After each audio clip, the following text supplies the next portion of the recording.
Assalamualaikum warahmatullahi wabarakatuh. Waalaikumsalam warahmatullahi wabarakatuh. Perkenalkan, nama saya Sultan sebagai pemimpin kelompok. Di sini saya sebagai pemimpin kelompok. Nah, sebelumnya sini ada yang memimpin doa. Orang duluan ada mau kisah bisa pakai samping doa semangat. Allahumma sholli ala sayyidina Muhammadin fil awwalin wal akhirin wa sallim wa radiyallahu ta'ala an kulli sahabati Rasulillah. Amin. Hamdan syakiran hamdan na'imin hamdan yuwaffi ni'amahu wa ya rabbana tarhamna kama yanbaghi li jalali wajhika al-karimi wa 'azimi sultanik. Allahumma ja'alna awwalal alamin dan Allahumma sholihin. Rabbana atina fid dunya hasanah wa fil akhirati hasanah wa qina adzabannar. Bi fadlika subhana rabbika rabbil izzati amma yasifun wa salamun alal mursalin walhamdulillahi rabbil alamin. Sekarang kita belum pernah satu sama lain. Perkenalan dari Chandra dan sebutkan hal yang disukai atau yang tidak disukai. Baik, perkenalkan nama saya Chandra Agus Saputra, asal saya dari Tangerang.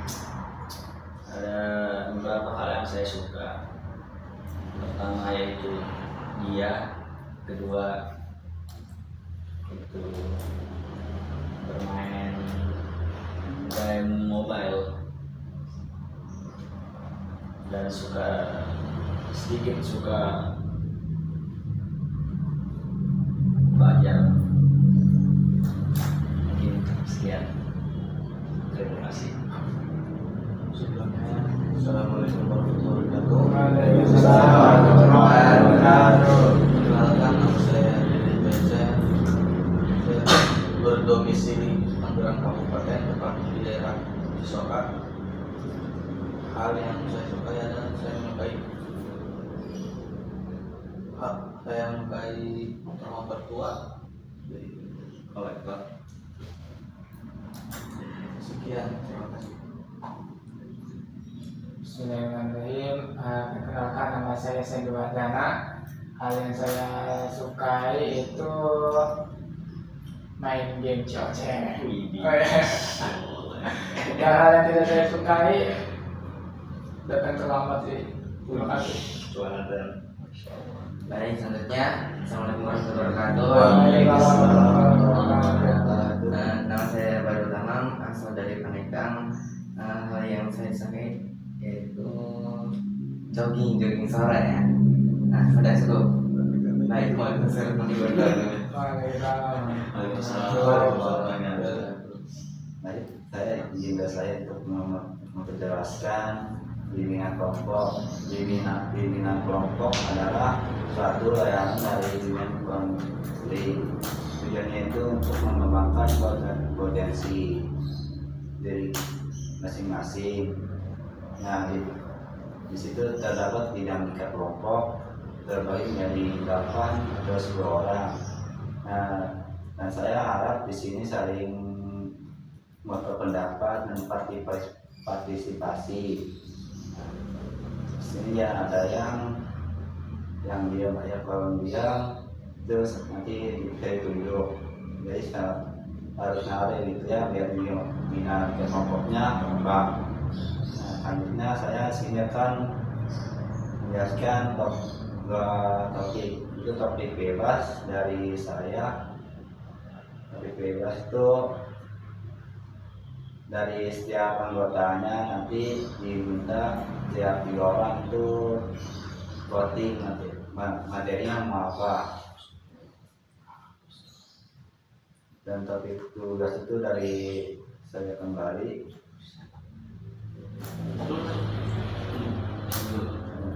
Dari saya itu nanti saya menjelaskan topik tugasnya.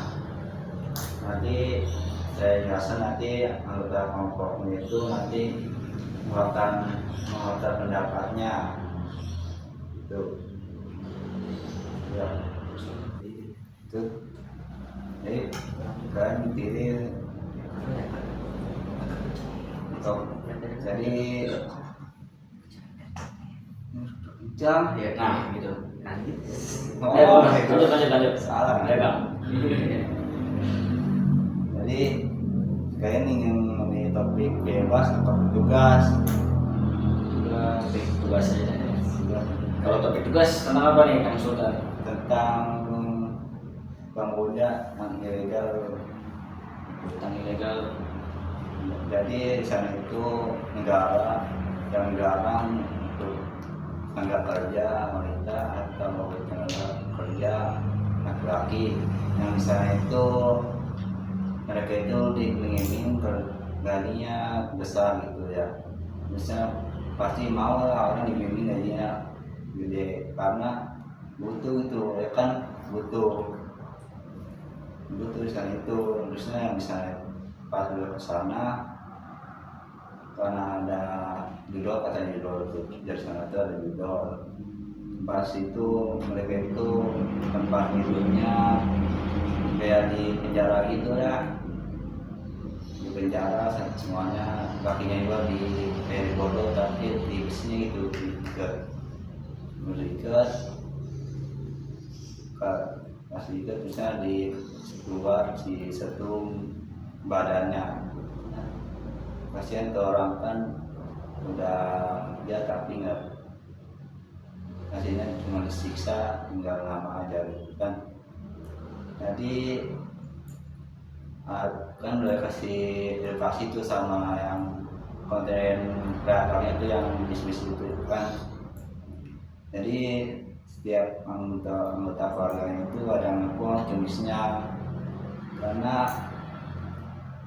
anaknya yang di sana atau suaminya atau istrinya itu disiksa di sono, minta bantuannya ke mis yang itu yang bisa menyelamatin gitu.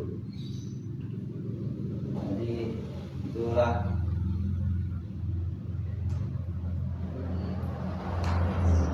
Bagus sih itu, sebenarnya menarik juga temanya. Tapi ini banget ya. Iya, Bang. Itu tuh dia emang benar disiksa terus, tapi tetap nggak dapat gaji nggak? Tetap gaji tapi nggak sesuai, tetap dapat apa sama sekali nggak, cuma yang dapat siksaan aja. Masuk sana aja kayaknya kan di mending aja itu gajinya misalkan 30 juta. Iya, kan gaji 30 juta tuh yang minimumnya. Iya. Yang didapat cuman sisa. Dia siksa. Apa tetap dapat gaji mah dikit gitu? Enggak dapat. Nggak dapat sama sekali. Ya. Iya, Ini tema itu aja. kita aja. Ya, sama Kalau tahun gimana menurut tahun itu Kamboja tuh? Sebetulnya ya begini, Kamboja itu ya bukan salah Kambojanya. Kalau menurut saya Iya. itu bukan salah dari Kambojanya atau dari orang-orangnya, tapi salah pemerintahnya yang nggak mengawasi warga negaranya. Salah pemerintah dari negara soal apa? Dari negara kita lah, negara Kita kita. juga. Iya. Kenapa sampai negara kita semua kenapa orang itu mencari kerjaan keluar? Karena secara logikanya di kitanya nggak ada. Lapangan kerja ya. Iya. Secara logika kan lapangan kerja kita kalau mencukupi pasti nggak akan keluar. Gitu juga kan kalau kita nggak keluar rumah pasti di rumah kan banyak makanan. Logikanya gitu. Jadi Iya. nggak mungkin orang mencari kerja ke luar negeri kalau nggak dipenuhi oleh pemerintah. Itu pertama. Kenapa sih orang mencari kerja keluar? Karena di dalam negeri nggak ada. Itu. Kedua, mungkin teman-teman bisa lihat ini apa tagar Indonesia Gelap. Iya. Indonesia Gelap. Nah, ini juga ini apa ya? Ada faktor juga di sana itu. Tagar Indonesia atau kabur aja dulu. Nah, maka orang-orang seperti kita nih, anak-anak muda kita nih, lulusan SMA, lulusan S1, lulusan S2, anak-anak mudanya lah intinya, banyak yang pergi ke luar negeri, khususnya Kamboja, Jepang. Kan Jepang kan teman-teman bisa tahu gajinya gede, Kamboja juga ini gaji gede ya. Di situ loh. karena Indonesia kita gelap gitu. Ada tagar Indonesia gelap dan ada tagar kabur aja dulu. Nah, apalagi diiringi oleh gaji besar. Selain dengan faktor ketiga, kenapa orang-orang datang ke sana terus disiksa terus dan sebagainya lah ya? Ya karena orang-orang kitanya yang nggak mencari terdahulu, mencari dulu latar belakang perusahaannya. Jadi track recordnya si perusahaan ini nggak tahu gitu. Jadi si perusahaan ini jualan apa, dagang apa, kita kerja di sana ngapain. Jadi nggak dari awal juga nggak terbuka, dan perusahaan pertama nggak terbuka, kita nggak mencari tahu. Jadi ada apa nih? Ada kesalahan kita juga pribadi.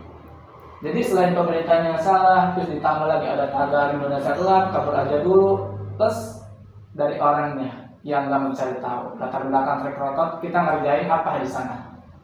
Nah, gitu menurut saya. Mungkin teman-teman ada yang berbeda gitu, silakan tanggapi. Di Kamboja tuh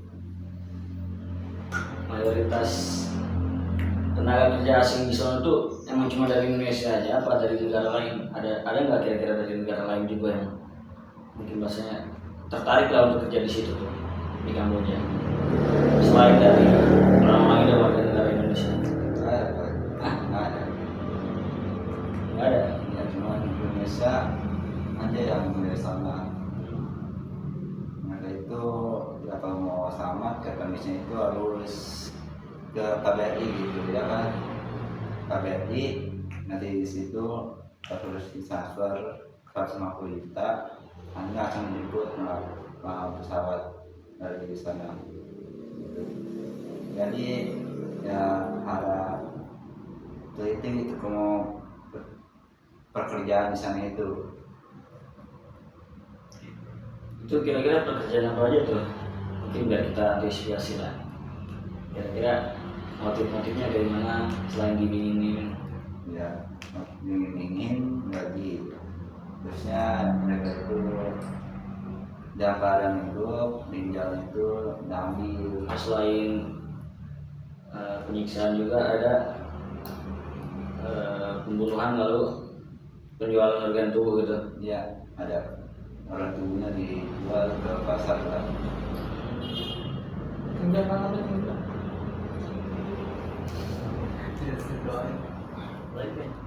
Ini nih. Coba terkait itu ya, terkait apa? Terkait ada nggak sih tenaga kerja dari negara asing selain Indonesia? Ada tentunya. Tentunya ada kan ya. Ada pastinya. Tetapi di kebanyakan itu mayoritas ada di Indonesia. Kenapa? Pertama Indonesia penduduknya banyak gitu.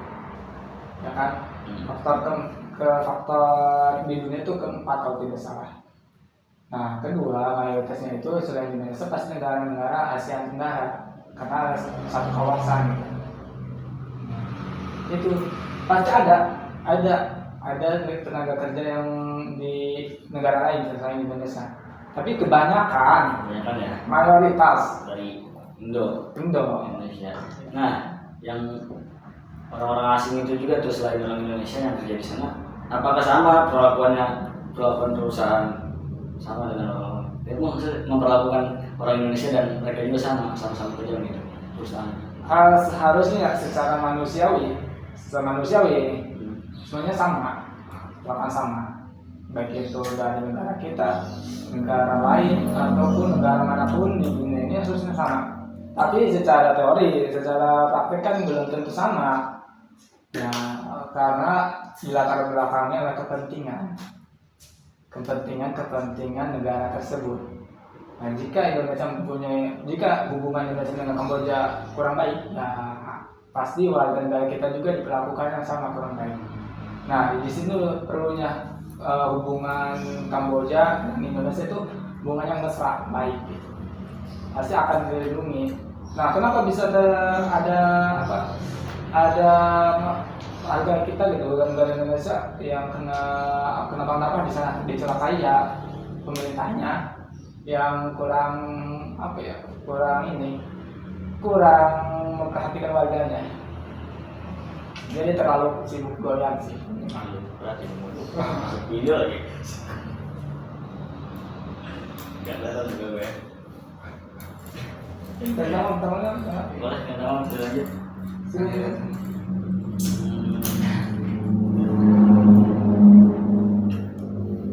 Bagaimana ya? Itu temanya seru untuk dibahas. Iya.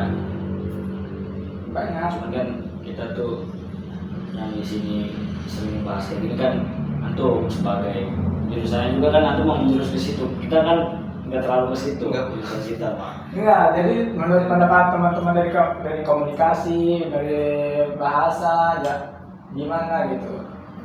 Kan dari sosial gitu, dari Kalau apa ya? Kamboja. Untuk sampai saat ini nih kira-kira sampai mana perbedaan pemerintah kan? Wih, berat. sama mana? Kita lihat sendiri. Ini nggak dia kayak melakukan pertolongan ya pada mereka gitu. Ada Kan? Tetap ada ya. sampai saat ini ada. Masih ada ya. Ada, karena orang yang disiksa di Kamboja tersebut udah dibuang ke Indonesia, walaupun dalam keadaan tidak utuh, ginjalnya diambil. Nah, kenapa bisa begitu ya? Pihak pemerintah kita ada andil nggak ke sana? Yang suruh bayar tersebut pemerintah diganti, karena kalau gimana pun pemerintah harus tanggung jawab. Iya. Karena kita warga negara Indonesia, pakai si paspor Indonesia. Terus kayak maksudnya kan kalau kita lihat mah ya warga Indonesia ke sana tuh kerja iming-iming gaji jutaan tapi yang dapat malah siksaan. Dan pemerintah sana juga bahasanya kayak tidak mempedulikan lah. Terus apa negara kita tidak merasa terhina dengan negara sana? Gimana ya? Siapa kayak apa ada nggak sih kayak ikatan perjanjian damai kan? Kalau misalkan perjanjian misalkan mungkin adalah masih kayak antara negara dan negara ada ikatan janji damai ya, itu kan pasti ada aturan-aturan lah. Kalau misalkan dilanggar pasti ada konflik lah di antara berdua. Terima atau enggak tergantung presidennya. Waduh. Ya. Kalau presidennya merasa itu warga negaranya digituin, harusnya dia merasa terhina. Karena secara tidak langsung presiden itu adalah perwakilan tubuh dari bangsa Indonesia. Jika salah satu anggota tubuh kita, misalnya jempol kaki atau Dibiar. cincin tadi, Sama orang dicubit aja, pasti seluruh badan merasa sakit ya. Harusnya begitu juga ada seorang presiden. Walaupun salah satu warga negara kita disiksa dan sebagainya gitu, harusnya merasa terhina, harusnya merasa sakit. Kita juga seharusnya anak-anak muda sekarang nih harus melihat seperti itu, kita merasa sakit juga gitu melihat saudara kita digituin gitu. iya. Ya kan? Harusnya merasa sakit, tapi kembali lagi kepada individu gitu. Merasa terhina atau enggak? Ya Allah Terus gitu. iya kan tindakan pemerintah tuh cuma menyelamatin doang, apa ada kayak apa sih bahasanya, bukan negosiasi, kayak lah ngomong lah ke negara Kamboja gitu, kenapa bisa ada kayak gimana itu? Contohnya kayak penembakan di Malaysia, yang warga negara Malaysia ke pantai Selangor yang ditembak sembarangan. Indonesia ke Selangor. Iya, warga Indonesia, nelayan lokal Indonesia yang melaut sampai ke Malaysia dan di sana ditembak mati oleh wali angkatan laut Malaysia. Nah, pemerintah Indonesia sampai sekarang masih berjuang untuk membela haknya warga negara kita di Malaysia, di pengadilan Malaysia. Nah, begitu juga di Kamboja. Nah, kedutaan besar kita, kedubes kita di sana di Kamboja pasti melakukan hal yang sama. Nggak tinggal diam, tapi itu butuh proses itu. Proses. Nah, masalahnya pemerintah kita mau serius atau enggak, sedangkan di dalam negeri sendiri juga banyak kasus yang ini. Iya.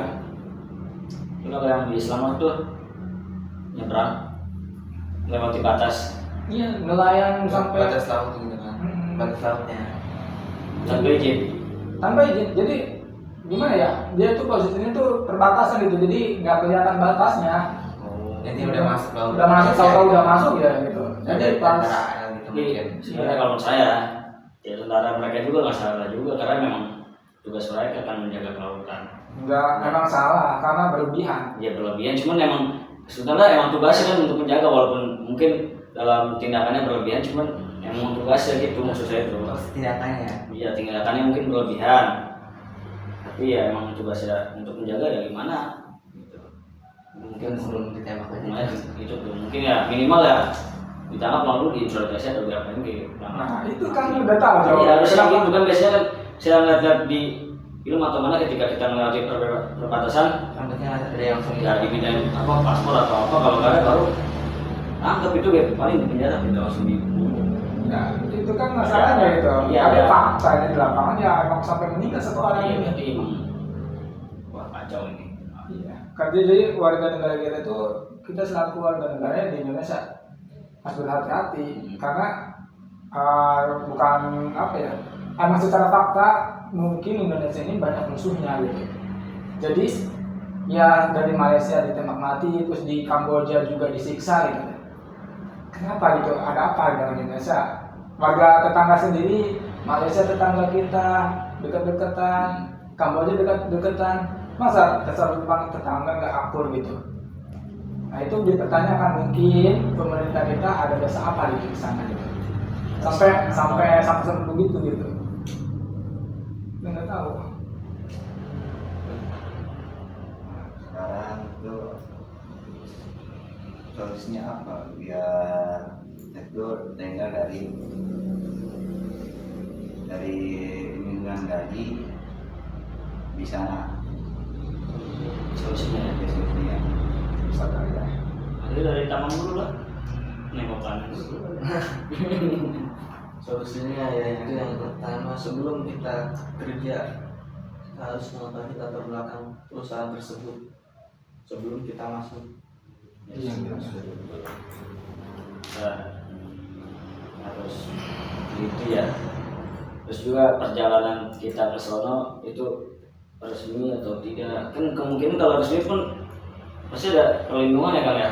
Kalau resmi, Legal atau legal. kalau ilegal kan apalagi udah mau ilegal masuknya perusahaannya kacau, waduh kacau bodoh. Iya mungkin itu ya. Selanjutnya Solusinya buka lapangan kerjaan lah Setuju. di Indonesia, supaya warga negara Indonesia itu jangan keluar, berdikari di dalam negeri aja gitu. Jadi Juga ini kan kayaknya mah lapangan kerja tuh ya mungkin walaupun nggak banyak, cuman cuman mungkin nggak itu persyaratan kadang. Kadang dari gaji juga kan ya. Nah iya Dari gaji juga walaupun Indonesia udah bayar nih pekerjaan, tapi kan Indonesia kan kecil kan ya.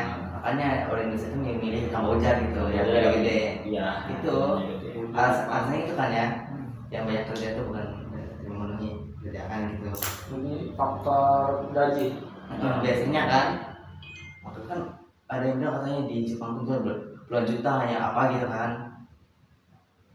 Dan saya emang gitu, saya sudah dengan gaji segitu, makanya pada tertarik gitu. Kalau saya mau nanya nih, sekiranya nih ya,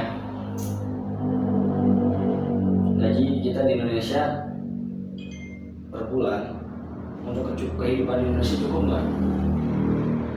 Berapa dulu? Ya biasanya berapa? Oh, 3-5 ya. kalau di Indonesia sendiri data BPS itu orang miskin, minimal orang miskin itu pengeluarannya 20.000 Per hari. Nah, 20.000 orang mana di Indonesia yang ngeluarin kurang dari 20.000? Dari datanya juga udah kacau gitu. Ada nggak di sini teman-teman yang sehari ya, Nah, ngeluarin 20.000? nggak ada. Nah, di situ datanya juga udah gimana ya? Udah nggak relevan gitu, nggak relevan sama kehidupan kita gitu. Ya berarti untuk gaji per bulan ya, mungkin dari tentang 3-5 itu kurang cukup ya. Cukup. Itu Nah, gimana? tapi Tidak cukup banget itu. UMR ya 5 juta UMR. 5 ya, 3-5 ya. Cukup banget kan? Itu UMR. Itu rasanya cukup nggak? Cukup. Cukup. Cukup nggak cukup itu tergantung orang. Iya cukup nggak cukup sebenarnya tergantung orang. Kadang ini menurut saya juga Keluarga yang mau kita kerja dimanapun yang gajinya besar, misalkan di Jepang ataupun Timur Tengah lah yang mungkin apa pendapatannya gede, kan pengeluarannya juga sama gede juga. Kalau kita nggak bisa irit ya semuanya kacau, kita juga hidup di sono. Iya sebenarnya Nggak ada tolak ukur gitu. untuk masalah gaji sebenarnya mah itu tergantung kita sih. Mungkin kalau ini mah lebih setujunya mungkin karena persyaratan pendaftaran itu kadang agak susah gitu. Agak sulit juga, iya ribet. Iya. Kalau untuk masalah gaji mah sebenarnya tergantung orang sih. Persyaratan yang harus Iya. dipertimbangkan. Tapi syukur-syukurnya orang juga tetap perlu duit. Itu aneh mah. Nah, dan jangan nggak solusinya sekarang cara penjelasannya dari kan itu gimana tuh biar nggak sana dicegah gitu. Salah pencegahannya. Nah, tadi dari hasil ada pengawasan dari pemerintah. Terus perusahaan-perusahaan juga harus terdaftar lah, semuanya terdaftar. Maksudnya perusahaan yang keluar menyuplai orang-orang yang keluar negeri gitu untuk bekerja. Jadi resmi. Iya resmi. Banyak sih selain ke situ juga sebenarnya kalau ini mah ada aja di negara lain juga. Ya terus itu juga ada gimana sih majikan itu Gimana? gitu. Nah, Iya kalau ya dari pembantu gitu. ya, tadi Sama. ya, Ya, selanjutnya. ya. Ya, terima kasih untuk kerjasamanya untuk membuat dunia kelompok ini. Ya, saya ucapkan terima kasih teman-teman. Nah, kita akhiri dengan ya alhamdulillah. Alhamdulillah. Kita doa lagi. Membuka doa kan? Alhamdulillah. Alhamdulillah. Waalaikumsalam warahmatullahi wabarakatuh. Waalaikumsalam warahmatullahi wabarakatuh. Tuh.